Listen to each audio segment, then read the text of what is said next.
ஒவ்வொரு நாளும் தூங்க போறதுக்கு முன்னாடி வயித்துல ஒரு சொட்டு தேங்காய் எண்ணெய் தொப்புல்ல விட்டுட்டு லைட்டா வந்து பார்த்தீங்கன்னா, தேய்ச்சுட்டு அந்த கைய வந்து கால் பாதங்கள்ல தேய்ச்சுட்டு இவ்வளவே தான் நெறைய கிடையாது. இவ்வளவு கால் பாதங்கள்ல தேய்ச்சுட்டு படுக்க சொல்லுவோம்.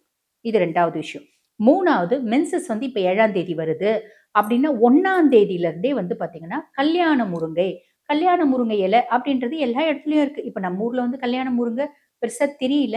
இந்த காரைக்குடி சைட்லாம் போனீங்கன்னா, கல்யாண முருங்கை அடை, கல்யாண முருங்கை வடை, கல்யாண முருங்கை தோசை எல்லாம் செய்வாங்க. பெஸ்ட் அது வந்து ஒரு ஹெர்ப்ன்னு சொல்லலாம் இந்த வயிறு வலிக்கு, சிம்பிள் டிஸ்மெனோரியாக்கு. நோய் இல்ல. நோய் இல்லாத வெறும் சூதக சூடு அப்படிம்பாங்க பார்த்தீங்களா? அதுக்கு. அப்ப என்ன பண்ணணும் அப்படின்னா, மென்சஸ் 7ஆம் தேதினா 1ஆம் தேதியிலேருந்தே அந்த பிள்ளைங்களுக்கு வயசு பிள்ளைங்க இருக்கு, இல்ல பெரியவங்க யாரா இருந்தாலும் சரி, அந்த கல்யாண முருங்கையில வடை செஞ்சு குடுக்கலாம். இல்ல அடை செஞ்சு குடுக்கலாம்.